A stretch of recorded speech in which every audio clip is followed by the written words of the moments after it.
మొదటి కొరింథీయులకు రాసిన పత్రిక 15వ అధ్యాయము 10వ వచనాన్ని అందరం కలిసి చదువుతున్నాం.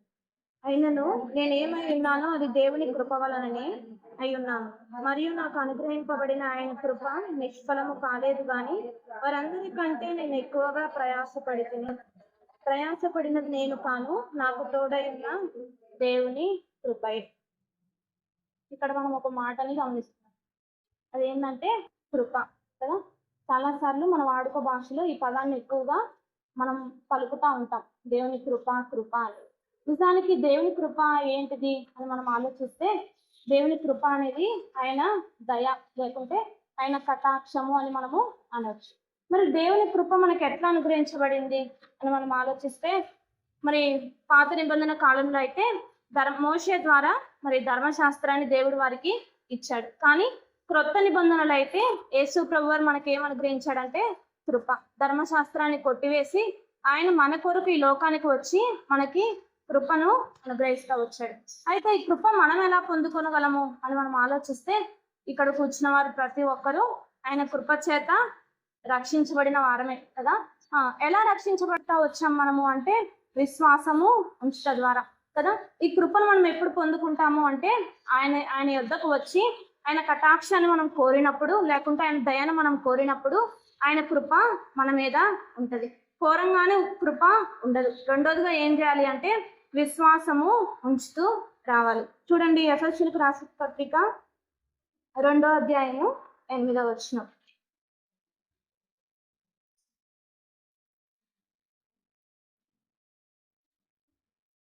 మీరు విశ్వాసము ద్వారా కృప చేతనే రక్షించబడి ఉన్నారు, ఇది మీ వలన కలిగినది కాదు, దేవుని వరమే కదా. ఇది మన వలన కలిగినది కాదు, దేవుని వలన మాత్రమే మనకి ఏం కలిగిందంట, విశ్వాసము కలుగుతా వచ్చింది. దాని ద్వారా మనము దేవుని కృపను పొందుకుంటా వచ్చినాం కదా. దేవుడు మన కొరకు మరణించాడు, తిరిగి లేచాడని మనం మొదటిగా ఏం చేస్తూ వచ్చాము, విశ్వాసము ఉంచుతూ వచ్చాం. అంతేకాదు, దేవుని దగ్గర మనం ఎప్పుడైతే పశ్చాత్తాప పడతామో అప్పుడు మాత్రమే మనలో ఏం కలుగుతుంది, విశ్వాసము కలుగుతుంది. పశ్చాత్తాపం లేకుండా దేవుని కృపను మనము పొందుకోలేం కదా. అయితే మరి ఈ కృప గురించి చాలా సార్లు అపోస్తలుడైన పౌలు తన జీవితంలో రాస్తా వచ్చినట్లు మనకు బాగా తెలుసు కదా.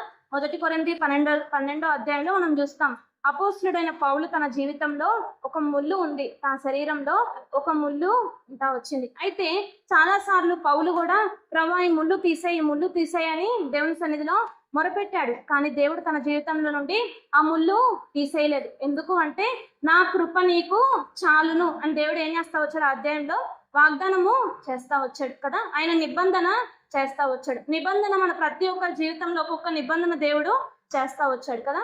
మనం రక్షించిన నాటి నుండి ఇప్పటి వరకు మనం జ్ఞాపకం చేసుకుంటా వస్తే ప్రతి ఒక్కరి జీవితంలో అనేక నిబంధనలు దేవుడు ఏం చేస్తా వచ్చాడు, మనకి చేస్తా వచ్చాడు. అంటే వాగ్దానాలు మన జీవితంలో దేవుడు ఇస్తా వచ్చాడు. అయితే అపోస్తలుడైన పౌలు జీవితంలో కూడా నా కృప నీకు చాలును అని దేవుడు ఏం చేస్తా వచ్చాడు అంటే ఒక నిబంధన ఇస్తూ వచ్చాడు. అందుకే అపోస్తలుడైన పౌలు ఎన్నిసార్లు దేవుని సన్నిధిలో మొరపెట్టినా తన జీవితంలో నుండి ఆ ముళ్ళు తీసేయడానికి దేవుడు ఇష్టపడలేదు. ఎందుకు అంటే దాన్ని మనం ఆ అధ్యాయం అంతా చదివితే ఎందుకు ఆ ముళ్ళను తీసేయడానికి ఇష్టపడలేదు, దేవుడు అనేక మందిని బాగు చేశాడు కదా. గురుడి వారిని మరి బాగు చేశాడు, కుంటి వారిని లేవనెత్తాడు, చనిపోయిన వారిని లేవనెత్తాడు, ఈ అన్ని అద్భుతాలు చేశాడు కదా. మరి ఆ పౌలు జీవితంలో ఉన్న చిన్న ముళ్ళు తీసేయలేడా దేవుడు?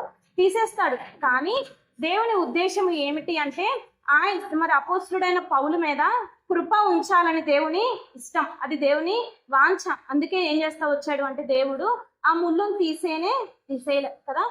అపోస్తలుడైన పౌలు జీవితం అంతా ఏముంది, ఒక ముళ్ళు తన శరీరంలో ఉంటా వచ్చింది. కాబట్టి ఈనాడు మన జీవితంలో కూడా ప్రతి ఒక్కరి జీవితంలో ఒక్కొక్క ముళ్ళు కదా. ప్రతి ఒక్కరి జీవితంలో ఒక ముళ్ళు ఉంటది. అయితే చాలా సార్లు మనం ఏం చేస్తామంటే ఆ ముళ్ళును తీసివేయ ప్రభువా అని ప్రార్థన చేస్తాం కదా. అయితే కొంతమంది జీవితంలో ముళ్ళు తీసేస్తాడు, కానీ కొంతమంది జీవితంలో ఆ ముళ్ళుని తీసివేయడు. ఎందుకు అంటే దేవుని మహిమ కొరకు కదా.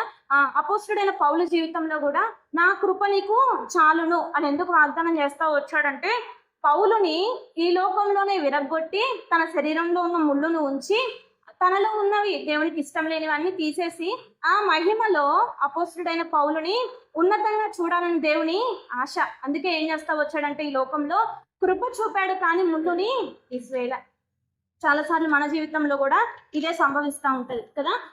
చాలా సార్లు మనం ఏం చేస్తామంటే, ప్రభు అది తీసేయి ఇది తీసేయి, లేకుంటే నన్ను అలా ఆశీర్వదించి ఇలా ఆశీర్వదించి అని ప్రార్థన చేస్తాం. కానీ అలా చేయకూడదు కదా. అది దేవుని ఇష్టం కాదు.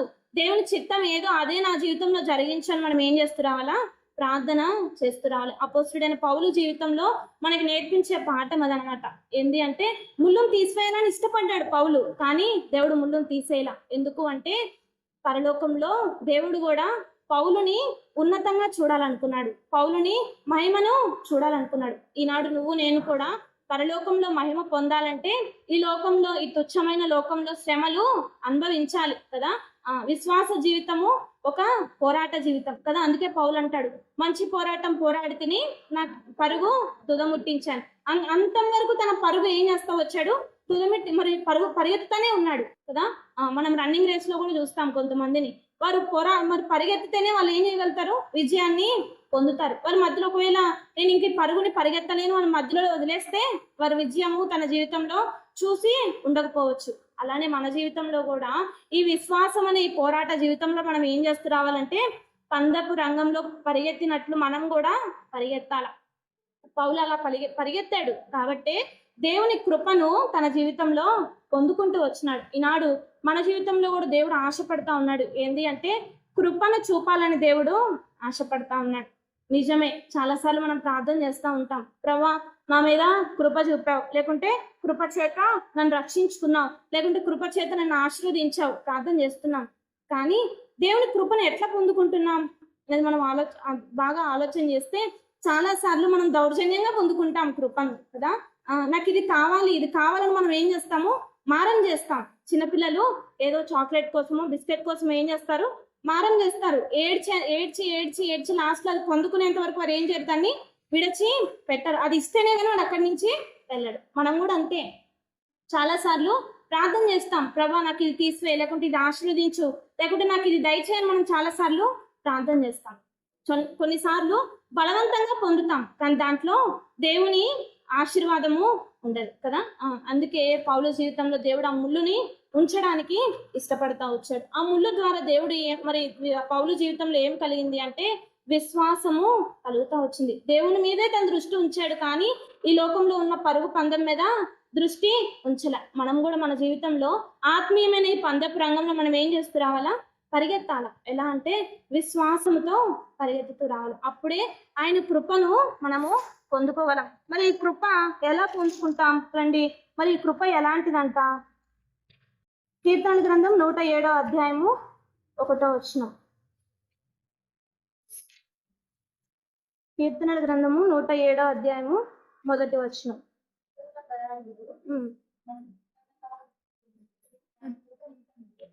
ఆయన కృప నిత్యము ఉండదు. ఆయన కృప ఒక నిమిషమో లేకుంటే ఒక గంట ఉంటది అని చెప్పడం లే. కృప ఎప్పటికీ ఉంటదంట, నిరంతరము ఆయన కృప మన వెంబడి ఉంటది. ఆయన కృప, ఆయన దయ చూపిస్తాడంట. ఎప్పుడు అంటే మనం ఆయన యొద్దకు వచ్చి పశ్చాత్తాపంతో మొరపెట్టినప్పుడు, లేకుంటే ఆయన యందు విశ్వాసం ఉంచితే మనకేం కలుగుతుందంట, కృప కలుగుతుంది. ఆ కృప ఇంకా మనల్ని విడిచి పోదు కదా. దావీదు జీవితంలో అనుభవము కలిగి ఉన్నాడు కాబట్టి ఆయన ఏమంటా ఉన్నాడు, ఆయన కృప నిరంతరము ఉండును. ఈ అనుభవం మన జీవితంలో ఉందా, ఆయన కృప మన నిరంతరం అంతా ఉంటుందా, మనం ఒక్కసారి పరిశీలన చేసుకోవాలి. ఒకవేళ మన జీవితంలో అది లేదేమో, మనం ఏం చేస్తూ రావాలంటే ఈ పౌలు లాగా దేవుని సన్నిధిలోకి వచ్చి మనం కూడా పశ్చాత్తాపంతో ఆయన యొద్దకు వస్తే దేవుడు ఏం చేస్తాడు, ఆయన కృపని మన మీద ఉంచుతాడు. అందుకే అంటాడు కదా, నీ కృప వెంబడి కృపను మీకు చూపిస్తానంటాడు. యోహాను సువార్త 1వ అధ్యాయము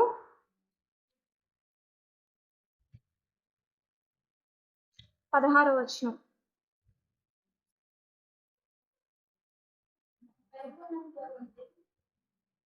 మనమందరము కృప వెంబడి కృపను పొందితమే కదా. పరిపూర్ణతలో నుండి కృప వెంబడి కృపను చూపుతాడంట. ఎప్పుడు చూపుతాడు అంటే మనం బాగా పరిచయమైన వాక్యమే. ఇశ్రాయేలు ప్రజలు మరి వారు శ్రమల గుండా వెళ్తా ఉన్నప్పుడు మరి ఏం చేస్తా వచ్చారు, మరి పరలోకపు మన్నా రోజు కురిపిస్తానే ఉన్నాడు దేవుడు కదా. ఒక రోజు కురిపించలే, 2 రోజులు కురిపించి ఆపేశాడా, ఆపేలే. అనుదినము దేవుడు ఏం చేస్తా ఉన్నాడు, ఆకాశం నుండి మన్నాని కురిపిస్తానే ఉన్నారు. కానీ ఇశ్రాయేలు ప్రజలు ఏం చేస్తా వచ్చారు, కొంతమంది ఆ మన్నాని తీసుకొని కొంచెం ఏం చేసుకుంటా వచ్చారు, దాచుకుంటా వచ్చారు. అయితే దేవుడు ఒకరోజు మన్నా వేసి రెండో రోజు ఆపేశాడా? ఆపేలా. ఎందుకు అంటే కృపని ఇశ్రాయేలు ప్రజల పక్షాన దేవుడు రోజు చూపాలని దేవుడు ఆశపడతా వచ్చాడు. ఈనాడు మన జీవితంలో కూడా అంతే కదా. ఆనాడు ఇశ్రాయేలు ప్రజల పక్షాన దేవుడు అనుదినము కృప చూపుతూ వచ్చాడు. పరలోకం నుండి మన్నాను కురిపిస్తూ వచ్చాడు. ఈనాడు మన జీవితంలో కూడా అనుదినము కృప చూపడానికి దేవుడు ఎలా ఉన్నాడు? సిద్ధంగా ఉన్నాడు. అయితే ఎప్పుడైతే ఇశ్రాయేలు ప్రజలు దేవుని దగ్గర, లేకుంటే ఇశ్రాయేలు ప్రజల పక్షాన ఉన్న నాయకుడు ఏం చేస్తా వచ్చాడు? దేవుని దగ్గర మొరపెడతా వచ్చాడు కదా. వారు విసిగించారు కదా. వారు ఆహారం లేక వాళ్ళ నాయకుడిని విసిగిస్తా వచ్చారు. కానీ దేవుడు విడిచిపెట్టాడా? విడిచిపెట్టలా. ఎందుకు అంటే ఆయన కృప చూపాలని దేవుడు ఇష్టపడ్డాడు. కృప వెంబడి కృప దేవుని బిడ్డల పక్షాన్ని ఆయన చూపడానికి సిద్ధంగా ఉన్నాడు. మనం ఆ కృపని పొందుకోవడానికి మనం సిద్ధంగా ఉన్నామా? ఆ కృపను ఎట్లా పొందుకుంటాం? చాలా సార్లు మనం అనుకుంటాం దేవుని కృప ప్రార్థన చేస్తే వెంటనే మన మీద దేవుని కృప వచ్చేస్తుంది అని. కాదు కదా. చాలా సార్లు కృపను మనం ఏం చేస్తా ఉంటామంటే వ్యర్థము చేస్తా ఉంటాం. ఆ మాట కూడా అంటా వస్తాడు కదా. 1 కొరింథీయులకు రాసిన పత్రిక 5వ అధ్యాయము 1వ వచనం.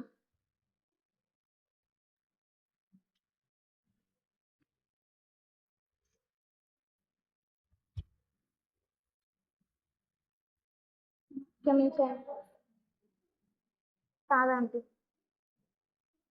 కృపను వ్యర్థం చేసుకొనవద్దు అనే మాట మనము చూస్తాం.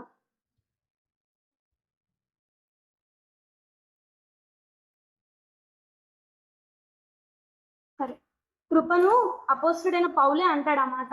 మీరు కృపను వ్యర్థము చేయవద్దు అని. చాలా సార్లు మనము ఏం చేస్తామంటే దేవుని కృపను పొందగానే దేవుని కృపను వ్యర్థం చేయడానికి చాలా సార్లు ప్రయాసపడతా ఉంటాం కదా. దేవుడు కృప చూపుతాడులే, ఇంకా మాటి మాటికి నేను పడిపోయినా సరే దేవుడు ఏం చేస్తాడు? క్షమిస్తాడు, లేకుంటే నా మీద దయ చూపుతాడు అని ఆయన కృపను మనం ఏం చేస్తాము అంటే వ్యర్థము చేసేవారిగా ఉంటాం. అందుకే దేవుడు 2 కొరింథీ 6వ అధ్యాయము 1వ వచనం.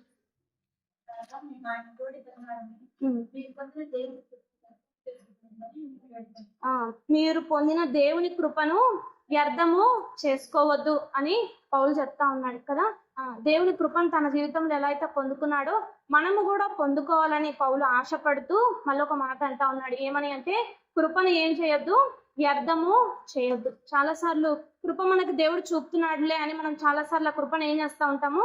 వ్యర్థము చేస్తా ఉంటాం. అందుకే దేవుడు చూపే నిరంతరమైన కృపను మనము వ్యర్థం చేసేవారిగా ఉండకూడదు. అంతేకాదు ఈ కృప ఎట్లాంటిదంట?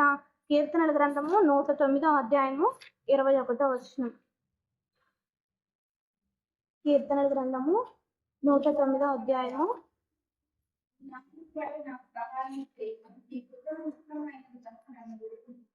నీ కృప ఉత్తమమైనది గనక నన్ను విడిపింపము కదా. ఈ కృప ఎట్లాంటిదంట? ఉత్తమమైన కృప. అంతేకాదు ఏం చేస్తుందంటే ఈ ఉత్తమమైన కృప విడిపిస్తుంది. మరి చాలా సార్లు ఆయా బంధకాల్లో ఉంటాం, లేకుంటే ఎన్నో శ్రమలు గుండా వెళ్తా వస్తారు. అయితే వాటన్నిటిలో మనం దేవుని కృపను పొందుకుంటే ఆ కృప ఏం చేస్తుందంట? విడిపిస్తుందంట. ఆ విడిపించే కృప యొద్దకు మనం వెళ్తా ఉన్నామా? మనల్ని మనము క్వశ్చన్ చేసుకోవాలి కదా. ఆ ఉత్తమమైన కృపను దేవుడు ఇవ్వడానికి సిద్ధంగానే ఉన్నాడు, కానీ మనం పొందుకోవడానికి మనం సిద్ధంగా ఉన్నామా? ఆ ఉత్తమమైన కృప మన మీద ఉంటే మన బంధకాల నుండి మనం ఏం చేయబడతాము? విడిపించబడతాం. ఈ లోకంలో అవి ఎటువంటి బంధకాలైనా సరే దేవుడు ఏం చేస్తాడు? ఉత్తమమైన కృప ద్వారా విడిపించేవాడిగా ఉన్నాడు. అంతేకాదు మరి ఈ మనకు బాగా తెలిసిన వాక్యమే కదా. పరలోకానికి మనం వెళ్ళాలంటే ఏం చేస్తూ రావాలి? పాపం నుండి విడిపించబడాలి. ఆ పాపం నుండి విడిపించబడాలంటే మనం ఎవరి యొద్దకు రావాలా? దేవుని కృప యొద్దకే మనము రావాలి. అప్పుడే ఈ ఉత్తమమైన కృప మనల్ని ఏం చేస్తుందంట? విడిపించేదిగా ఉంటది కదా. 2 చూస్తూ వచ్చాం. మొదటిది కృప ఎట్లాంటిది అంట? నిరంతరము ఉండే కృప. రెండోది ఆ కృప ఎట్లాంటిదంట? ఉత్తమమైన కృప. ఆ కృప మనల్ని ఏం చేస్తుంది? విడిపిస్తుంది. అవి ఎటువంటి బంధకాల నుండి అయినా కృప ఏం చేస్తుంది? మనల్ని విడిపించేదిగా ఉంటది. అంతేకాదు కృప ఏం చేస్తుంది అంటే కీర్తనల గ్రంథం 94వ అధ్యాయము 16వ వచనం.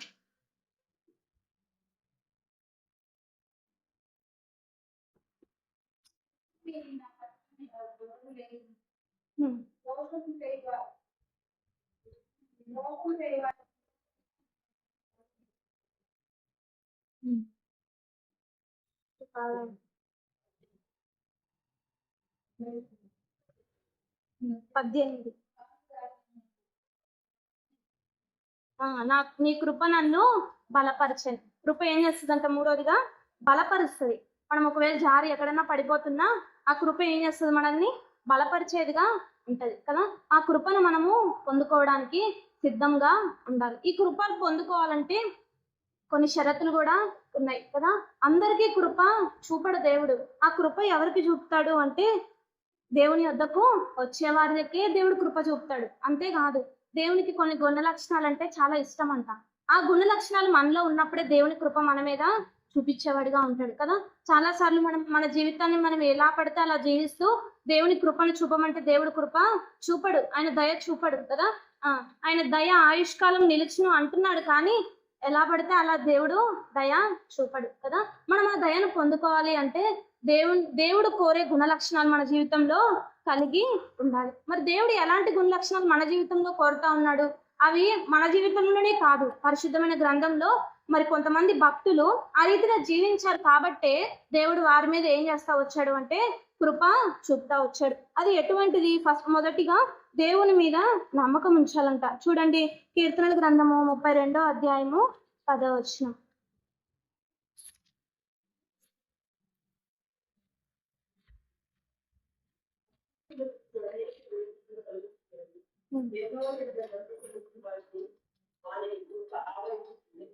వాని కృప ఆవరించుచున్నది. ఎవరికి కృప ఆవరిస్తుంది అంటే నమ్మిన వారికే దేవుని కృప ఆవరిస్తుంది. కాబట్టి మొదటిగా మనం ఏం చేస్తూ రావాలి అంటే నమ్మాలి. ఇక్కడ మరి వీరు ఏం చేస్తా వచ్చారు అంటే అక్కడ యెహోవా యందు నమ్మిక ఉంచుతూ వచ్చినారు కదా.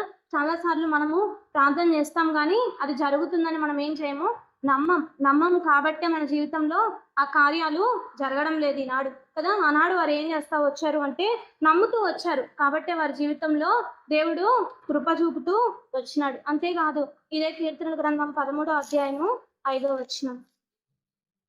కీర్తనల గ్రంథము 13వ అధ్యాయము 5వ వచనం. నేనైతే నీ కృపయందు నమ్మిక ఉంచి ఉన్నాను. దావీదు అంటా ఉన్నాడు. ఎవరి మీద నమ్మిక ఉంచాడంట? దావీదు దేవుని మీద నమ్మిక ఉంచుతూ వచ్చినాడు. అందుకే దావీదు మీద దేవుడి కృప ఉంచుతూ వచ్చినాడు కదా. దావీదు జీవితంలో కూడా ఎన్నో పరిస్థితులు వచ్చినాయి కదా. విశ్వాసం కోల్పోయే పరిస్థితులు తన జీవితంలో కూడా కలిగినాయి. కానీ మరి దావీదు ఏం చేస్తా వచ్చాడు? దేవుడి మీద నమ్మకాన్ని విడిచి పెట్టలేదు. లేకుంటే దేవుని నుండి దూరంగా వెళ్ళిపోవడానికి దావీదు ప్రయత్నించలేదు. ఒక్కొక్క సమయంలో తప్పిపోయాడు, కానీ ఏం చేస్తా వచ్చాడు?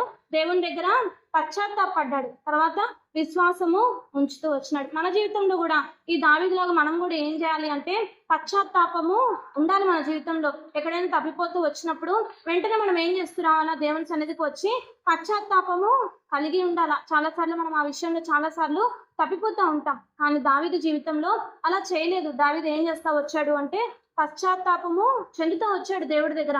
ప్రభా, నేను పలానా విషయంలో తప్పిపోతూ వచ్చినాను, నన్ను క్షమించు అంటే దేవుడు ఏం చేస్తూ వచ్చినాడు? తన మీద కృపను చూపుతూ వచ్చినాడు. ఒకవేళ దావీదు జీవితంలో ఒకవేళ పశ్చాత్తాపం చెందకుండా ఉండుంటే దేవుని కృపను పొందుకోవడానికి దావీదు కూడా అర్హుడు అయ్యేవాడు కాదు. అంతేకాదు, దావీదు దేవుని యందు విశ్వాసం కూడా ఏం చేస్తా వచ్చాడు? ఉంచుతూ వచ్చినాడు. కాబట్టే దావీదు మీద దేవుని కృప ఉంటా వచ్చింది. ఈనాడు మన జీవితంలో కూడా దావీదు లాగా మనం కూడా ఏం చేస్తూ రావాలి అంటే దేవుని సన్నిధిలో పశ్చాత్తాపము కలిగి ఉండాలని దేవుడు మరొకసారి మనల్ని హెచ్చరిస్తా ఉన్నాడు. వేటి విషయంలో పశ్చాత్తాపం మన జీవితంలో ఉండాలి అంటే ఎవరికి వారమే మనం ఏం చేస్తూ రావాలా? పరీక్షించుకోవాలా. మనం ఎక్కడైతే తప్పిపోతూ వచ్చినామో, లేకుంటే దేవునికి ఆయాసకరమైనది మన జీవితంలో ఎక్కడైతే ఉన్నామో మనము ఆ విషయంలో మనం ఏం చేస్తూ రావాలి? దేవుని సన్నిధిలో పశ్చాత్తాపంతో దేవుని సన్నిధిలోకి రావాలి. ఎవరైతే ఆయన యొద్దకు వస్తారో దేవుడు వారిని ఏం చేయడంట? త్రోసి వేయడు. వారి ఎడల దేవుడు దయ చూపుతాడు కదా. వారి పక్షాన దేవుడు ఆయుష్కాలం ఏం చేస్తాడంట? దయను చూపుతాడు. అందరి ఎడల దయ ఆయుష్కాలం చూపడు, బ్రతికినంత కాలము కృపను చూపడు. ఎవరైతే పశ్చాత్తాపంతో దేవుని సన్నిధిలోకి వస్తారో వారికే దేవుని కృప ఆవరించేదిగా ఉంటది. వారికే దేవుని కృప ఎలా ఉంటది? ఆదరించేదిగా ఉంటది. వారికే దేవుని కృప ఎలా ఉంటదంటే విడిపించేదిగా ఉంటది కదా. దావీదు జీవితంలో ఎన్నో బంధకాల నుండి దేవుడు ఏం చేస్తా వచ్చాడు?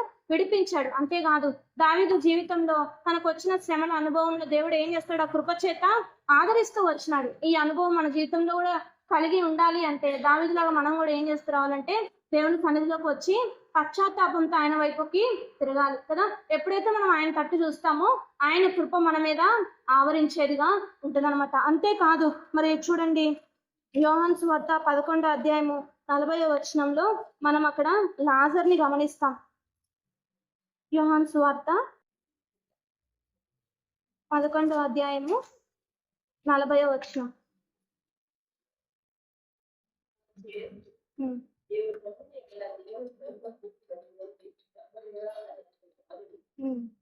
అక్కడ లాజరు, మనం అధ్యాయం అంతా చదివితే లాజరు మరణం గురించి అక్కడ ఉంది కదా. లాజరు చనిపోయి అప్పటికి ఎన్ని రోజులు అయిపోయింది? 3 దినాలు అయిపోతా వచ్చింది. కానీ మరి మరణించిన వ్యక్తి తిరిగి లేపబడడం అనేది కష్టం. కానీ వారు ఏం చేస్తా వచ్చారు అంటే నమ్ముతా వచ్చారు కదా. మొదటిగా మరి వారి అక్కల్లో అవిశ్వాసము వచ్చింది, కానీ వారు ఏం చేస్తా వచ్చారు? తర్వాత నమ్మారు కాబట్టి దేవుని మహిమను వారు ఏం చేస్తా వచ్చారు? అక్కడ చూస్తా వచ్చారు. ఈనాడు మన జీవితంలో కూడా దేవుని మహిమను మనం కూడా చూడాలి అంటే మరి వారిలాగా మనం కూడా ఏం చేస్తూ రావాలి? నమ్మాలి. దేవుడు గొప్ప కార్యాలు చేస్తాడని మనం ఏం చేస్తూ రావాలి? అక్కడ నమ్మాలి కదా. వారి జీవితంలో దేవుడు అద్భుతం చేస్తాడు, దేవుడు మరి చనిపోయిన లాజర్ని లేపుతాడు అని వారు ఏం చేస్తా వచ్చారు అంటే అక్కడ విశ్వాసము ఉంచారు. అంతేకాదు దేవునిపై నమ్మకము ఉంచుతా వచ్చారు. అందుకే దేవుని మహిమను వారు ఏం చేస్తారు? వారి జీవితంలో చూస్తా వచ్చారు. ఈనాడు మన జీవితంలో కూడా దేవుని మహిమను చూడాలంటే వీరిలాగా మనము దావీదులాగా ఈ లాజరు కుటుంబస్తుల్లాగా మనం కూడా ఏం చేయాలంటే దేవుని మీద నమ్మకము ఉంచాలి. ఎప్పుడైతే దేవునికి నమ్మకమైన వారిగా మనం కనబడతామో, దేవునికి వీళ్ళు బలా నమ్మకమైన వారు అని దేవుని దృష్టిలో మనం ముద్రించబడతామో అప్పుడే మన మీద కృపను చూపే దేవుడుగా ఉన్నాడు. అయితే కృప చూపిన తర్వాత కూడా పలుమార్లు మనం ఏం చేస్తూ ఉంటామో పడిపోతూ ఉంటాం. కానీ దేవుని దయ అప్పుడు ఏం చేస్తాడంటే దేవుడు మన మీద చూపుతాడు. ఎప్పుడు అంటే ఆయన యొద్దకు వెళ్ళి మనం ఏం చేయాలా? పశ్చాత్తాపము కలిగి ఉండాలి. అప్పుడే దేవుడు వీరి జీవితంలో ఏ రీతిగా అయితే అద్భుతాన్ని చూస్తా వచ్చారో, వీరి జీవితంలో దేవుని మహిమను ఎలా అయితే ఆ దినాల్లో దేవుడు కనపరిచాడో, ఈనాడు మన జీవితాల్లో కూడా దేవుడు ఏం చేస్తాడు? తన మహిమను కనపరుస్తాడు కదా. ఆనాడు ఉన్న దేవుడు ఈనాడు కూడా ఉన్నాడు. ఆనాడు ఇచ్చిన వాగ్దానాలే ఈనాడు కూడా ఏం చేస్తా ఉన్నాడు? మనకి ఇస్తా ఉన్నాడు. అయితే ఆ వాగ్దానాలను స్వతంత్రించుకోవడానికి మనం ఏం చేస్తూ రావాలా? సిద్ధపడాలి. దేవునికి ఇష్టంగా మనము సిద్ధపడాలి. మొదటిగా దేవుని మీద నమ్మకం ఉంచేవారిగా మనము ఉండాలి. లేకుంటే దేవుని దృష్టిలో నమ్మకమైన వారిగా మనం ఏం చేస్తూ రావాలంటే ముద్రించబడుతూ రావాలి. అప్పుడే దేవుని కృప మన మీద ఆవరించేదిగా ఉంటది. కాబట్టి వీరి జీవితాల్లో మనము అది చూస్తా వచ్చాం. కాబట్టి వీరు అలా ఉన్నారు, నమ్మారు కాబట్టి దేవుని మహిమను చూస్తా వచ్చారు. ఈనాడు మనం కూడా నమ్మడానికి సిద్ధపడాలి కదా. అంతేకాదు నమ్మితే సరిపోతుందా దేవుని కృపను పొందడానికి అంటే కాదు. రెండోదిగా ఏం చేస్తూ రావాలి అంటే రండి, రోమా 5వ అధ్యాయము 21వ వచనం. రోమా రాసిన పత్రిక 5వ అధ్యాయము 21వ వచనం.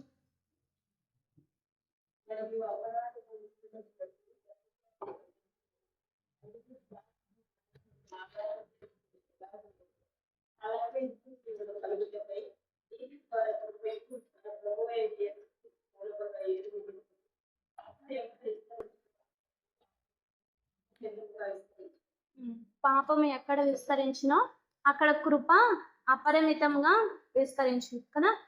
పాపం ఎక్కడ ఉంటే అక్కడ దేవుని కార్యాలు కూడా ఉంటాయి కదా. అయితే ఆ సమయంలో కూడా దేవుడు ఏం చేస్తాడంట? కృపను చూపుతాడు. అది ఎలా అని మనం ఆలోచిస్తే, ఇప్పుడు మన ముందు ఏదైనా తప్పు మార్గం కనిపిస్తా ఉంటది, కానీ ఒక ప్రక్కన దేవుని మార్గం కూడా దేవుడు ఏం చేస్తా ఉంటాడు? మనకి బోధిస్తూ ఉంటాడు. చాలా సార్లు మనం ఏం చేస్తాము అంటే తప్పుడు మార్గంలోనే వెళ్తాం, కానీ దేవుని మార్గంలోకి వెళ్ళం కదా. అదే కృప అంటే. అక్కడ దేవుని కృప కూడా ఉంది కదా. ఇంకొక మార్గం కూడా మన కొరకు తెరవబడి ఉంది, కానీ మనము ఆ మార్గాన్ని ఏం చేస్తా ఉన్నాము? మూసివేస్తా ఉన్నాం. తప్పుడు మార్గంలోనే మనము వెళ్తా ఉన్నాం. అంటే ఎక్కడ పాపం ఉంటుందో అక్కడ దేవుని కృప కూడా విస్తరిస్తుంది కదా. అంటే అక్కడ దేవుడు ఏం చేస్తాడు అంటే ఇది నువ్వు చేయకూడదు, లేకుంటే ఈ చోటకు నువ్వు వెళ్ళకూడదు అని దేవుడు ఏం చేస్తా ఉంటాడు? మనల్ని హెచ్చరిస్తూ ఉంటాడు. దేవుడు మనకి బోధించేవాడిగా ఉంటాడు, కానీ మనం ఏం చేస్తాము అంటే దానికి చెవి యొగ్గం. అక్కడ దేవునికి మనము వెనుతిరిగే వారిగా ఉంటాం. అందుకే దేవుని కృపను మనం అక్కడ ఏం చేస్తాము? పొందుకోలేని వారిగా ఉంటాం. అందుకే అంటున్నాడు దేవుడు, పాపం ఎక్కడ విస్తరించినో అక్కడ కృప కూడా విస్తరిస్తుందంట. మనము ఆ కృపను మనము పొందుకునే వారిగా ఉండాలి. ఆ కృపను ఎట్లా పొందుకుంటాము అంటే మన జీవితంలో ఏముండాలంట? నీతి ఉండాలి. పాపాన్ని ద్వేషించే వారిగా ఉండాలి. ఏది దేవునికి ఇష్టమో, ఏ మార్గంలో వెళ్తే దేవునికి ఘనత తెచ్చే వారిగా ఉంటామో ఆ మార్గంలో వెళ్ళడానికి మనం ఏం చేస్తూ రావాలి? ప్రయాస పడాలి కదా. చాలా సార్లు నీతి మార్గం గుండా వెళ్తున్నప్పుడు ఆయా కష్టాలు వస్తాయి, ఆయా శ్రమలు వస్తాయి. కానీ వాటన్నిటిని పౌలు ఏ రీతిగా అయితే జయిస్తా వచ్చాడో మన జీవితంలో కూడా వాటన్నిటిని ఏం చేస్తూ రావాలి, జయించాలి. అప్పుడే దేవుని కృప మన మీద ఉంటది కదా. అందుకే మరి అపోస్తుడైన పౌలు జీవితంలోనే అది జరుగుతా వచ్చింది కదా. అంత మరి పౌలు ఒకవేళ తనకు వచ్చిన శ్రమలను బట్టి ఇంకా నేను తట్టుకోలేను అని అక్కడే వదిలివేస్తుంటే ఆయన మరి ఆ రంగంలో, పందెపు రంగంలో విజయాన్ని పొందేవాడు కాదు. మరి పౌలు జీవితంలో నీతిని కలిగి ఉంటా వచ్చాడు. దావీదు జీవితంలో కూడా నీతిని విడిచిపెట్టలేదు. కాబట్టి మన జీవితంలో కూడా రెండోదిగా మనం మన జీవితంలో ఏం కలిగి ఉండాలి అంటే నీతి మన జీవితంలో కలిగి ఉంటూ రావాలి. చాలాసార్లు రక్షించబడిన మనం కూడా చాలాసార్లు ఈ విషయంలో ఏం చేస్తూ ఉంటాము, తప్పిపోతూ ఉంటాం. నీతిగా జీవించడానికి ప్రయాసపడం. మనకు అది తప్పు మార్గం అని తెలిసినా దాన్నే సపోర్ట్ చేయడానికి మనం ఏం చేస్తాము, ఇష్టపడతాం కదా. అది మంచిది కాదు, అది కరెక్ట్ కాదని మనకు తెలుసు, కానీ మనం ఏం చేస్తూ ఉంటాం, దాన్ని కరెక్ట్ చాలా సార్లు ఇది కరెక్ట్ అని రుజువు చేయడానికి కూడా చాలా సార్లు ప్రయాసపడతాం. అందుకే దేవుడు అంటా ఉన్నాడు, రెండోదిగా మన జీవితంలో ఏముండాలి అంటే నీతి ఉండాలంట. దేవునికి ఇష్టంగా మన జీవితాలు ఉండాలి. దేవునికి ఏది ఇష్టం లేదో వాటిని దూరంగా పెట్టాలి. అంతేకాదు అందుకే అంటాడు కదా, కొన్ని విషయాల్లో మౌనంగా కూడా ఏం చేయకూడదంట, ఉండకూడదు.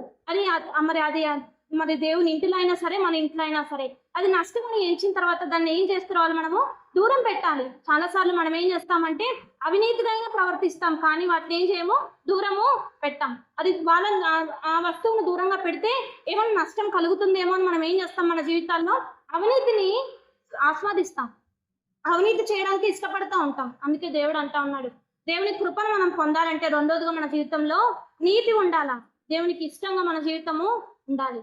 పౌలు జీవితంలో అలా ఉన్నాడు. పౌలు మరి శ్రమ వచ్చినా ఓర్చుకోవడానికి ఏం చేస్తా వచ్చాడు, ఇష్టపడ్డాడు. అందుకే అంటాడు కదా, దేవుని కొరకు మిమ్మల్ని ఎవరైతే హింసిస్తారో, దూషిస్తారో, మీరు ఏమవుతారు, ధన్యులు అవుతారు. మనం చాలా సార్లు ఎవరన్నా తిడుతున్నారనో లేకుంటే ఎవరైనా ఏమన్నా అంటారనో మనం ఏం చేస్తాం, ఆ కార్యాన్ని చేయడానికి ఇష్టపడతాం. అందుకే దేవుడు అంటా ఉన్నాడు, రెండోదిగా మన జీవితంలో ఏం కలిగి ఉండాలి అంటే నీతి కలిగి ఉండాలి. నీతి చేసినప్పుడు వస్తాయి పోరాటాలు, ఖచ్చితంగా వస్తాయి. వాటన్నిటిని జయించే శక్తి కూడా దేవుడు ఏం చేస్తాడు, మనకి ఇస్తాడు. అందుకే అంటున్నాడు, రెండోదిగా నీతిగా జీవిస్తే మన మీద ఏముంటది, కృప ఉంటది. ఆ కృప మనల్ని ఆవరిస్తుంది, ఆ కృప మనల్ని ఆదరిస్తుంది, ఆ కృప మనల్ని ఏం చేస్తుంది, విడిపిస్తుంది కదా. అవినీతి జరిగే దగ్గర వస్తాయి, కానీ వాటి నుండి కూడా దేవుడు ఏం చేస్తాడంటే మనల్ని విడిపిస్తాడు. అది కేవలం దేని ద్వారా, కృప ద్వారా.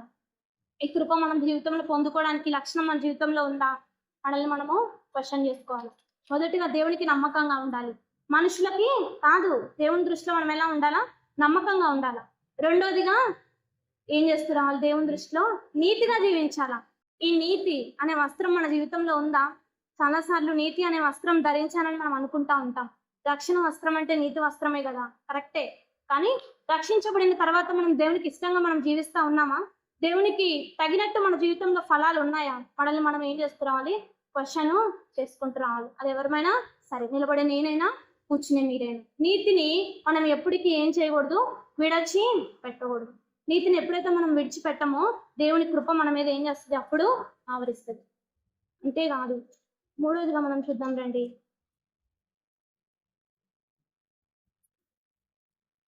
కీర్తనల గ్రంథము 18వ అధ్యాయము 20వ వచనం.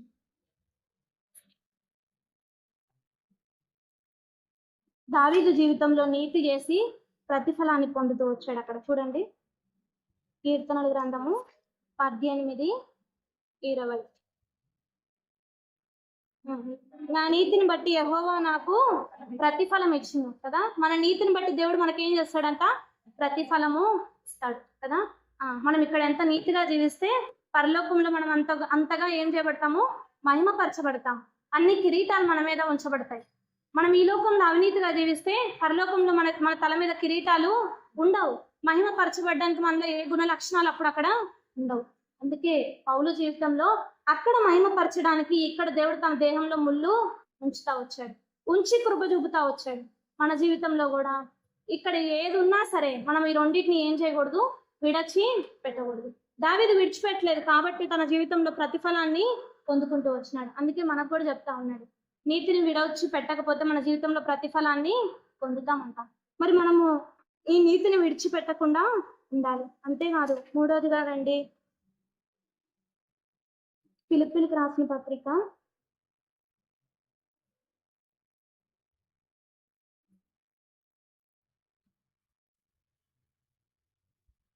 4:23.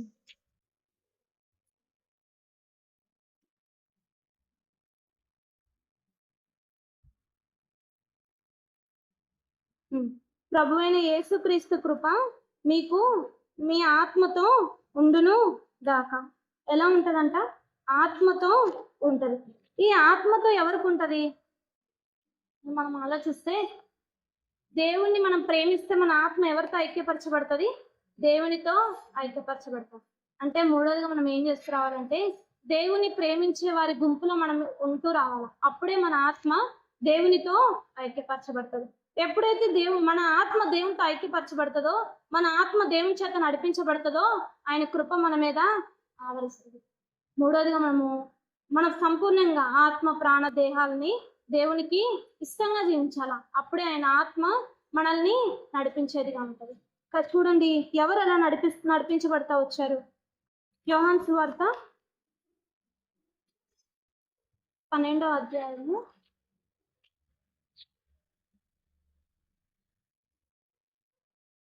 25వ వచనం. తన ప్రాణమును ప్రేమించువాడు దానిని పోగొట్టుకొనును, ఈ లోకంలో తన ప్రాణమును ద్వేషించువాడు నిత్య జీవం కొరకు దాన్ని కాపాడుకొనునని నీతో నిశ్చయంగా చెప్పుచున్నాను కదా. అంటే మనం ఈ లోకంలో ఏం చేస్తూ రావాలా? మన ప్రాణాన్ని దేవుని కంటే ఎక్కువగా ప్రేమించకూడదు. అది అక్కడ ఉద్దేశం. అర్థమైందా? అంటే ఇక్కడ ఇప్పుడు మమ్మల్ని ప్రాణాలు పోగొట్టేసుకోమంటావా, మమ్మల్ని చనిపోమంటావా అనొచ్చు కాదు. కానీ మన స్థానము మన ప్రాణానికంటే దేవునికి ఏం చేయాలా? ప్రథమ స్థానం ఇవ్వాలా. చాలాసార్లు మనం మన ప్రాణానికి ప్రథమ స్థానం ఇస్తాం, అది మానవులుగా ఎవరమైనా సరే. కానీ దేవుడు ఏం ఆశపడతా ఉన్నాడు అంటే మన ప్రాణాన్ని దేవుని కొరకు ఏం చేస్తూ రావాలంట? పోగొట్టుకోవడానికైనా ఇష్టపడాలి. అంటే చనిపోమని కాదు, కానీ దేవునికి ప్రథమ స్థానం మన జీవితంలో కలిగి ఉండాలి. అదే దేవుని ప్రేమించడం అంటే. ఎప్పుడైతే మనం అలా చేస్తామో దేవుని కృప మన మీద ఉంటది కదా. అంతేకాదు, రండి కీర్తనల గ్రంథం 97వ అధ్యాయము 10వ వచనం.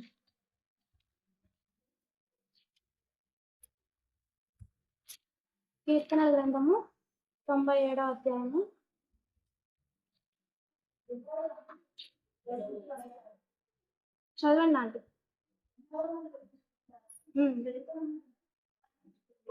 చాలా ఆంటీ, చాలా. యెహోవాను ప్రేమించు వారులారా చెడుతనమును అసహించుకోవాలంట. చెడుతనాన్ని మనం ఏం చేస్తూ రావాలి?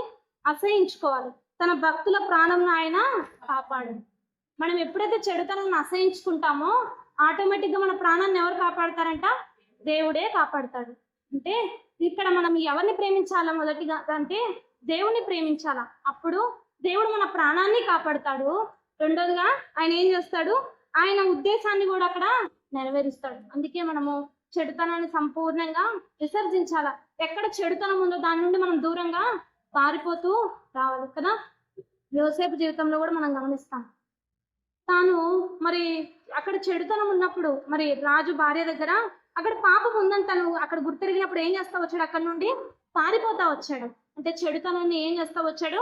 విసర్జించాడు. అందుకే దేవుడు మరి కాపాడుతూ వచ్చాడు కదా. యోసేపుని కాపాడుతూ వచ్చాడు. కాపాడి విడిచిపెట్టాడా? విడిచి పెట్టలే. ఉన్నతంగా మరి ఏం చేస్తా వచ్చాడు? యోసేపుని చేస్తా వచ్చాడు. ఇదే మనం కూడా పాటించామనుకోండి, మన ప్రాణాన్ని వదులుకోమని నేను చెప్పడం లేదు, కానీ దేవుని మనం ప్రేమిస్తే మన ప్రాణాన్ని దేవుడు కాపాడుతాడు. చెడుతనాన్ని విసర్జిస్తే దేవుడు మనల్ని కాపాడుతాడు.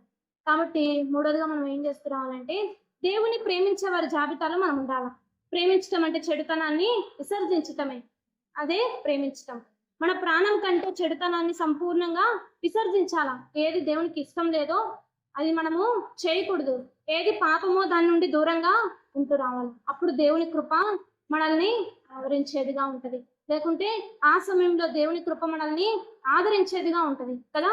కొన్నిసార్లు మరి అక్కడ మనం తప్పు చేయకూడదని దూరం వచ్చేసినప్పుడు అక్కడ ఏదో ఒకటి అగెన్స్ట్ కూడా ఏదో ఒకటి వస్తుంది. కానీ ఆ సమయంలో కూడా దేవుడు ఏం చేస్తానంటున్నాడు? కాపాడుతానంటున్నాడు. అక్కడ దేవుడు ఆవరిస్తాడు.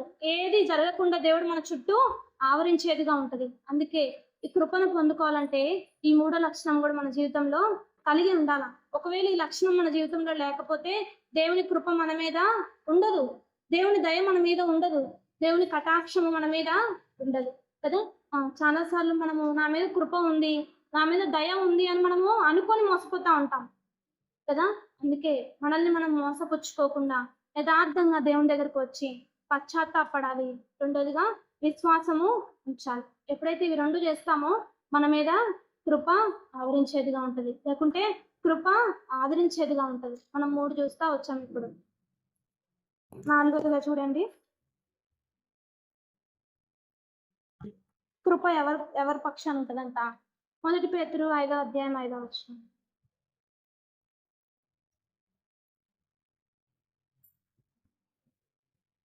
1 పేతురు 5వ అధ్యాయము 5వ వచనం. చిన్నలారా, మీరు పెద్దలకు లోబడి ఉండుడి. మీరందరూ మీ అందరి ఎదుట వాని ఎడల దీన మనసు అను వస్త్రము ధరించుకొని మిమ్మల్ని మీరు అలంకరించుకోడి. దేవుని అహంకారాలను ఎదిరించి దీనులకు, అంటే 4వదిగా మన జీవితంలో ఏం కలిగి ఉండాలి అక్కడ? దీనత్వం కదా. దీనత్వం. ఎప్పుడైతే మన జీవితంలో దీనత్వం ఉంటుందో దేవుని కృప మన మీద ఉంటది. అహంకారులను దేవుడు ఏం చేస్తాడంట? ఎదిరిస్తాడు. అందుకే మన జీవితంలో ఒక ముళ్ళు ఉంచుతాడు. ఎందుకు అంటే మన జీవితంలో దేవునికి ఇష్టం లేనిది ఏదో ఒకటి ఉంటది. అది తీసివేయడానికే దేవుడు ఏం చేస్తాడు అంటే ముళ్ళు పెడతాడు. పౌలు జీవితంలో కూడా అందుకే పెట్టాడు. కాబట్టి ఈనాడు మనం కూడా 4వదిగా ఏం కలిగి ఉండాలంటే దీనత్వం. దీనత్వం అనే లక్షణం మన జీవితంలో ఉందా? దీనులకు దేవుడు ఏం చేస్తాడంట? కృప చూపుతాడు. వారిని దేవుడు ఎక్కువగా హెచ్చించేవాడిగా ఉంటాడు. కాబట్టి 4వదిగా మనము దీనంగా ఉండడానికి మనం ఏం చేస్తున్నామలా? ప్రయాసపడాలి. ప్రయాసపడాలి. ఇది అన్ని సమయాల్లో అవుతుందని నేను చెప్పను, కానీ మనం ఏం చేస్తున్నామని ప్రయాసపడాలి కదా. ఒక్కొక్క సమయంలో మనం ఏం చేస్తూ ఉంటాము? తప్పిపోతూ ఉంటాం, శరీరం పనిచేస్తూ ఉంటది. అయితే ఆ సమయంలో మనం దేవుని దగ్గరికి వెళ్తే దేవుడు ఏం చేస్తాడు? పశ్చాత్తాపంతో ఆయన దగ్గరికి వెళ్ళాలి. ప్రభా, ఇది నేను చేయలేకపోతున్నాను, దీనత్వం నాలో లేదు, దీన్ని నేను ఎదిరించలేకపోతున్నాను అని మనం ఎప్పుడైతే ఆయన దగ్గరికి వెళ్తామో ఆయన కృప మన మీద చూపుతాడు. ఆయన కృప చూపి దీనత్వం అనే వస్త్రాన్ని మనకి ఏం చేస్తాడు? దేవుడు ఇస్తాడు. కాబట్టి 4వదిగా మన జీవితంలో ఏం కలిగి ఉండాలంటే దీనత్వం. అందుకే ప్రార్థన చేసేటప్పుడు కూడా మరి దేవుని దగ్గరికి 2 వ్యక్తులు వచ్చి ప్రార్థన చేశారు కదా. ఇద్దరికి దేవుడు ఇచ్చాడా? ఇయ్యలా జవాబు. ఎవరైతే తగ్గించుకొని దేవుని దగ్గర ప్రార్థన చేశారో, ఎవరు దీనులై నలిగిన హృదయంతో దేవుని దగ్గరకు వచ్చారో దేవుడు వారి ప్రార్థన ఆలకించాడు కదా. సుంకరి.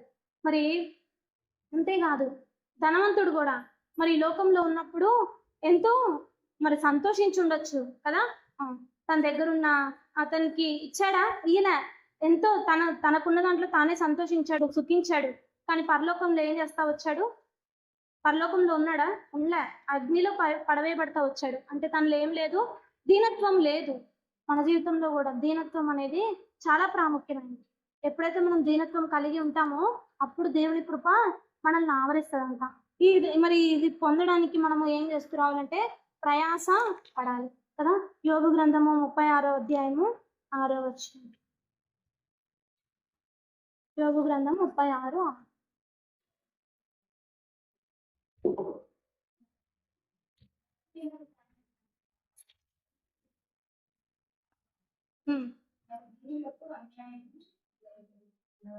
న్యాయము జరిగించు. దీనులకు ఏం చేస్తాడంట? దేవుడు న్యాయం జరిగిస్తాడు. మనలో దీనత్వం ఉంటే, మనలో తగ్గింపు ఉంటే దేవుడు ఏం చేస్తాడంట? న్యాయము చేస్తాడు. అది ఏ విషయంలో అయినా సరే కదా.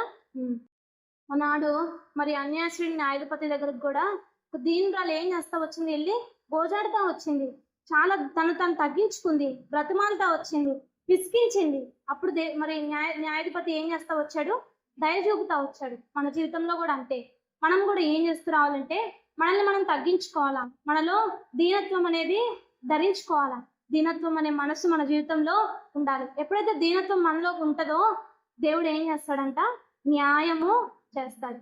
అన్యాయాన్ని దేవుడు ఏం చేస్తాడు? కొట్టివేస్తాడు. కాబట్టి న్యాయం మన జీవితంలో కలగాలి అంటే మనం ఏం కలిగి ఉండాలి అంటే దీనత్వాన్ని కలిగి ఉండాలి. అంతేకాదు, దీనులను ఇంకేం చేస్తాడంట? కీర్తనల గ్రంథం 147వ అధ్యాయం 6వ వచనం. కీర్తనల గ్రంథము 147వ అధ్యాయము 6వ వచనం. యెహోవా దీనులను లేవనెత్తువాడు. ఏం చేస్తాడంట దేవుడు? లేవనెత్తుతాడంట. అంటే పడిపోయినా ఎక్కడైనా మనము అది ఎటువంటి పరిస్థితులైనా సరే, శ్రమల్లో పడిపోయినా లేకుంటే పాపంలో పడిపోతే దేవుడు లేవనెత్తుతాడు. కానీ అది కొద్ది సమయమే కదా. కావాలని పాపం చేస్తామంటే దేవుడు కృప చూపడు కదా. అలా కాదు. కానీ ఏదైనా పరిస్థితిలో మనం పడిపోయినప్పుడు, ఎక్కడైనా కృంగిపోయినప్పుడు, లేకుంటే ఏదైనా మరి మన జీవితంలో నిరాశ, నిస్పృహ, అది ఎటువంటిదైనా సరే దేవుడు ఏం చేస్తాడంట? లేవనెత్తుతాడంట. మరి ఆ లేవనెత్తాలి అంటే మనలో ఏముండాలి అంటే దీనత్వం అనేది మన జీవితంలో కలిగి ఉండాలి. దీనులని లేవనెత్తుతాడంట. దీనులకి న్యాయము జరిగిస్తాడు. ఇవి మన జీవితంలో కలిగి ఉన్నప్పుడే దేవుని కృపను మనము పొందుకొనగలం కదా. వారు ఒకవేళ దీనత్వం లేకుండా ప్రభా నన్ను లేవనెత్తు అంటే దేవుడు లేవనెత్తుతాడా? లేవనెత్తడు. వారు ఏం చేస్తూ రావాలంటే దేవుడు కృపను పొందాలంటే వారి జీవితంలో దీనత్వం రావాలా. ప్రభా నన్ను జ్ఞాపకం చేసుకొని విధవరాలు ఎలా అయితే మరి అన్యాసుడి న్యాయాధిపతి దగ్గరికి వెళ్ళి తను తాను తగ్గించుకొని దీనురాలే మొరపెడతా వచ్చిందో, మనం కూడా దీనత్వాన్ని కలిగి దేవుని దగ్గర ఏం చేస్తూ రావాలా? మొరపెట్టాలా. ప్రభా నేను పలానా చోట పడిపోయాను, లేకుంటే పలానా పరిస్థితుల్లో నేను కృంగిపోతా ఉన్నా, నేను విరిగిపోతా ఉన్నా, నన్ను ఏం చేయ అక్కడి నుండి లేవనెత్తు అని మనం ఎప్పుడైతే ప్రార్థన చేస్తామో దేవుడు ఏం చేస్తాడు? తప్పక లేవనెత్తేవాడిగా ఉంటాడు. కాబట్టి దీనత్వం అనే వస్త్రాన్ని మనము ధరించినప్పుడు దేవుని కృప మనల్ని ఆవరించేదిగా ఉంటుంది. తిరిగి 5వదిగా చూడండి, ఎవరికి దేవుని కృప ఉంటది? కీర్తనల గ్రంథము 86వ అధ్యాయము 5వ వచనం. కీర్తనల గ్రంథము 86వ అధ్యాయము 5వ వచనం.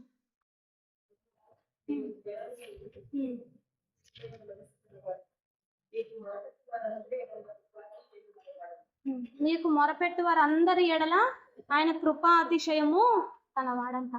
మనం ఏం చేస్తూ రావాలంటే 5వదిగా మొరపెట్టాలి. 4వదిగా దీనత్వాన్ని కలిగి ఉన్న తర్వాత మొరపెట్టే అనుభవం మన జీవితంలో ఉండాలి. ఎప్పుడైతే మనం మొరపెడతామో ఆయన కృప మనల్ని ఆవరించేదిగా ఉంటది. మనం ఎప్పుడైతే ఆయన దగ్గరకు వెళ్ళి మరి ఆయన కృప కొరకు కనిపెట్టినప్పుడు అది ఎటువంటి పరిస్థితి అయినా సరే దేవుడు ఏం చేస్తాడు? ఆదరిస్తాడు. ఆ బంధకాల నుండి విడిపిస్తాడు. ఆ బంధకాల నుండి మరి ఆ పరిస్థితుల్లో మనల్ని ఏం చేస్తాడంటే బలపరుస్తాడు. ఆయన కృప మనల్ని బలపరిచేదిగా ఉంటది. అందుకే బలహీనమైన సమయాల్లో బలపరిచే కృప యొక్కకు మనం ఏం చేస్తూ రావాలా? వెళ్ళేవారిగా ఉండాలి. ఎలా వెళ్ళగలము అంటే మొరపెట్టుట ద్వారా మనం దేవుని దగ్గరికి మన మొరని దేవుని దగ్గరికి తీసుకొని వెళ్ళగలం. అందుకే 5వదిగా మన జీవితంలో ఏం కలిగి ఉండాలి అంటే మొరపెట్టే లక్షణం మన జీవితంలో కలిగి ఉండాలి. అప్పుడే దేవుని కృప మనల్ని ఆవరించేదిగా ఉంటుంది. ఎవరు మరి పరిశుద్ధమైన గ్రంథంలో కొంతమంది మొరపెడతా వచ్చారు, వారిని దేవుడు కృప చూపుతా వచ్చాడు. చూడండి, కీర్తనల గ్రంథము 34వ అధ్యాయము 17వ వచనం. నీతిమంతులు మొరపెట్టగా యెహోవా ఆలకించును, వారి శ్రమలన్నిటిలో నుండి వారిని విడిపించును. ఎవరు మొరపెట్టాలంట? నీతిమంతులు కదా. ఇప్పుడు మనం 4 అనుభవాలు చూస్తూ వచ్చాం. ఈ 4 అనుభవాలు మనలో ఉంటే మనం ఏమైనట్టు? నీతిమంతులము అయినట్లే. ఎప్పుడైతే మనం నీతిమంతులుగా తీర్చబడతామో, నీతిమంతులుగా తీర్చబడి ఆయన సన్నిధిలో మొరపెడతామో, ఆయన ఏం చేస్తాడంటే మనల్ని విడిపిస్తాడు. మన మొరని ఆలకించే దేవుడుగా ఉంటాడు. కాబట్టి మనము నీతిమంతులుగా తీర్చబడ్డామా, మనల్ని మనం ఏం చేసుకుంటూ రావాలంటే సరి చేసుకోవాలా. ఒకవేళ పలుమార్లు అక్కడక్కడ తప్పిపోతా ఉంటాం, కానీ దేవుని దగ్గర ఏం చేస్తూ రావాలి అంటే పశ్చాత్తాపడాలి. దేవుని కృపను మనం పొందుకోవాలంటే దీనులమై ఆయన సన్నిధిలో మొరపెట్టేవారిగా ఉండాలి. దావీదు అలా చేస్తా వచ్చాడు. దేవుని దగ్గరికి వెళ్ళి దీనత్వం కలిగి దేవుని సన్నిధిలో మొరపెట్టాడు. కాబట్టి దేవుని కృపను దావీదు పొందుకుంటా వచ్చాడు. అంతేకాదు 116వ కీర్తన 2వ వచనంలో కూడా మనం చూస్తాం. కీర్తనల గ్రంథము 116:2.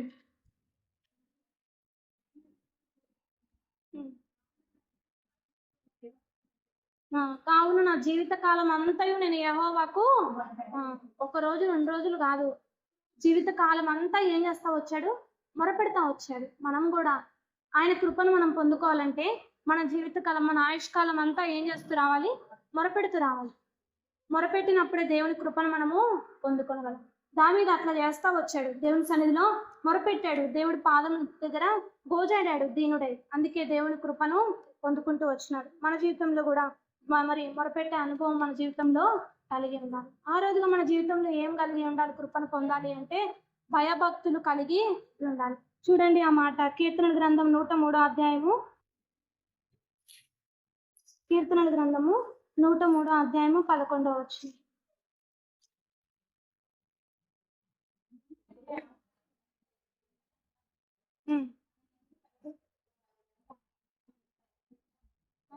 ఆయన యందు భయభక్తులు గల వారి ఎడల ఆయన కృప అంత అధికంగా ఉందంట కదా. భూమి ఆకాశం ఎంత ఎత్తుందో మనం ఎవరమైనా చెప్పగలమా? చెప్పలేము. అది కొలత పెట్టలేం కదా. అంత కృప మనమే చూపిస్తాడంట. ఎప్పుడు అంటే భయభక్తులు కలిగి ఉండాలి కదా. చాలాసార్లు మన జీవితంలో భయం ఉంటే భక్తిని విడిచిపెడతాం, భక్తి ఉంటే భయాన్ని విడిచిపెడతాం. ఇవి రెండు కలిగి ఉన్నప్పుడే మన జీవితంలో మనము కృపను పొందుకుంటామని దేవుడు చెప్తా ఉన్నాడు. భయభక్తులు మనం కలిగి ఉన్నామా? మనల్ని మనం సరి చేసుకోవాలి. దేవుని దృష్టిలో మనము భయభక్తులు కలిగి జీవించినట్లు దేవుని దృష్టిలో కనబడితేనే దేవుని కృప మనల్ని ఆవరించేదిగా ఉంటుంది. కాబట్టి ఈ లక్షణం మనలో ఉందా? చాలాసార్లు భయం భక్తులు అనేది చాలాసార్లు మనము తప్పిపోతూ ఉంటాం. అయితే దేవుని దగ్గరకు వచ్చి మనం ఏం చేస్తూ రావాలా? సరి చేసుకోవాలా. ప్రభా, ఫలానా దగ్గర నేను తప్పిపోతూ వచ్చాను. భయం ఉంటే భక్తి లేదు నా జీవితంలో, భక్తి ఉంటే భయం లేదు. చాలాసార్లు భయంతో ఉన్నాను కానీ భక్తి విషయంలో నిలువెచ్చని స్థితి నాలో ఉంది అని మనము ఒప్పుకుంటూ రావాలి. ఎప్పుడైతే అలా ఒప్పుకుంటామో, భయభక్తులు కలిగి దేవుని దగ్గర యథార్థంగా జీవిస్తామో ఆయన కృప మనల్ని ఏం చేస్తుంది? ఆవరిస్తుంది. చూడండి, అంతేకాదు, కీర్తనల గ్రంథం 2వ అధ్యాయము 11వ వచనం. కీర్తనల గ్రంథము 2వ అధ్యాయము 11వ వచనం. భయభక్తులు కలిగి ఏం చేయాలంట? భయభక్తులు కలిగి జీవించాలి. రెండోదిగా భయభక్తులు కలిగి సేవించాలి కదా. మనం సేవించే విషయంలో చాలా సార్లు సేవిస్తాం కానీ భయంతో సేవించాం కదా. సేవించడం అంటే చాలా రకాలు ఉన్నాయి కదా. ఇంట్లో మందిరంలో పనిచేసే విషయమే కావచ్చు, లేకుంటే సువార్త చెప్పడమే కావచ్చు, లేకుంటే ఇంకేదైనా సరే అది దేవుని పని. ఏ పనైనా మనం చాలా సార్లు భయంతో చేయం, లేకుంటే భక్తితో చేయం. ఏదో ఒక విషయంలో మనం ఏం చేస్తూ ఉంటాము? తప్పిపోతూ ఉంటాం. అందుకే దేవుడు అంటా ఉన్నాడు, భయభక్తులతో ఆయనని సేవించాలంట. ఈ రెండు మన జీవితంలో ఉన్నాయా? చాలాసార్లు తప్పిపోతాం కానీ మానవుడు బలహీనుడని దేవుడే చెప్తా ఉన్నాడు. పలుమార్లు తప్పిపోతాడు కానీ ఆయన కృపను పొందుకోవాలంటే మనం ఏం చేస్తున్నామలా? దేవుని సన్నిధిలోకి వచ్చి పశ్చాత్తాపంతో ఆయన సన్నిధిలో మొరపెట్టాలా. దీనులమై, ప్రభా, నేను పలానా విషయంలో నిన్ను సేవించే విషయంలో నేను భయంతో నిన్ను సేవించలే, లేకుంటే భక్తితో నిన్ను సేవించలే, ఏదో చేయాలి కాబట్టి చేసేస్తున్నాను అని మనము దేవుని సన్నిధిలో ఒప్పుకునే వారిగా ఉండాలి. అప్పుడే దేవుని కృప మనల్ని ఆవరిస్తుంది కదా. భయభక్తులతో మనం ఏం చేస్తూ రావాలంట? సేవించాలి. అంతేకాదు, ఇంకేం చేయాలంట? సామెతల గ్రంథము 7వ అధ్యాయము 11వ వచనం. సామెతల గ్రంథము 7వ అధ్యాయము 11వ వచనం.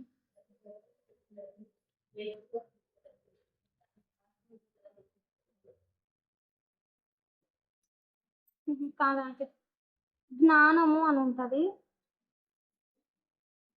యెహోవా యందు భయభక్తులు కల వారికి ఆయన జ్ఞానం ఇచ్చును అనే మాట. సరే, భయభక్తులు కలిగి ఉంటే ఆయన ఏమి ఇస్తాడంట? మనకి జ్ఞానం ఇస్తాడు. కాబట్టి ఈ విషయాల్లో మనము దేవుని సన్నిధిలో ఒప్పుకునే వారిగా ఉండాలి కదా. యోబు భక్తుడు కూడా తన జీవితంలో ఎన్నో పరిస్థితులు వచ్చినాయి కానీ భయభక్తులను మాత్రం యోబు ఏం చేస్తూ రాలేదు, విడిచి పెట్టలేదు కదా. అందుకే యోబు గ్రంథం 1వ అధ్యాయం 1వ వచనంలో మనం చూస్తాం, యోబు ఎట్లాంటి వాడంట? భయభక్తులు కలిగిన వ్యక్తి కదా.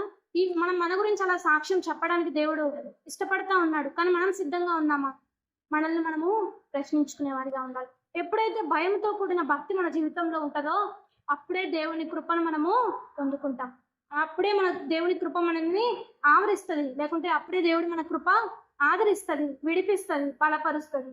కాబట్టి ఇలా చేయాలి అంటే మన జీవితంలో భయభక్తులు చాలా ప్రాముఖ్యం. విశ్వాస జీవితంలో భయభక్తులు అనేది చాలా ప్రాముఖ్యం. అంతే మరి ఇలా చేస్తే దేవుని కృప మనల్ని ఆదరించేదిగా ఉంటది, బలపరిచేదిగా ఉంటది. చూడండి, చివరిగా 2 తిమోతి 2వ అధ్యాయం 1వ వచనం.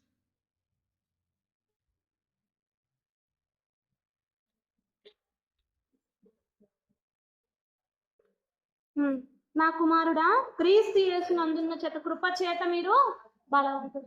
మనం ఎప్పుడైతే ఆ కృపను పొందుకుంటామో ఆ పైన ఉన్న లక్షణాలన్నీ మన జీవితంలో కలిగి ఉన్నప్పుడు దేవుని కృప మనల్ని ఆవరిస్తుంది. దేవుని కృప మనల్ని ఆవరించినప్పుడు మన జీవితంలో ఏం కలుగుతుందంట? బలము కలుగుతుందంట కదా. కృప చేత మీరు బలవంతులు అవుతారు. ఇంకేమవుతారంట చూడండి, 2 పేతురు 3:6. ఆయన కృపను పొందుకున్న తర్వాత మన జీవితంలో రెండోదిగా ఏం కలుగుతుందంట? 3:6.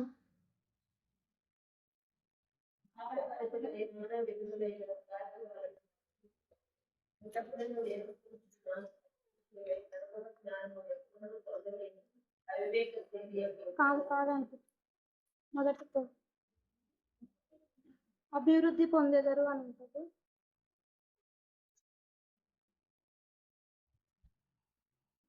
సరే, ఆయన కృప పొందుకున్న తర్వాత మనకేం కలుగుతుంది అంటే అభివృద్ధి. పేతురు రాసిన పత్రికలోనే ఆ మాటను మనం చూస్తాం. కాబట్టి ఈ కృపను మనం ఏం చేయకూడదు అంటే వ్యర్థము చేయకూడదు. మరి యూదా రాసిన పత్రిక 1:4 మనం ఆ మాటను చూస్తాం. కృపను వ్యర్థము చేయకూడదు.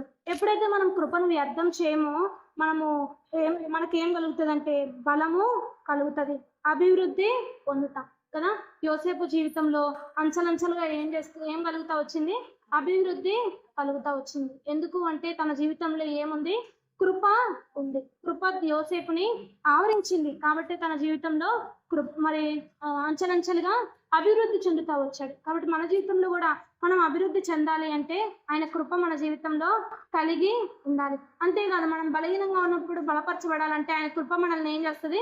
బలపరుస్తుందంట. అందుకే ఆయన మన జీవితంలో కృప ఉండాలి. కాబట్టి చాలాసార్లు మనము మరి కృప నిరంతరము మన మీద ఉండాలనుకుంటాం, లేకుంటే ఆ శాశ్వతమైన కృప మనల్ని మన చుట్టూ మల్లుకోవాలని మనం ఆశపడతాం. కానీ ఈ విషయాలు అన్నిట్లో మనం ఏం చేస్తూ ఉంటాము?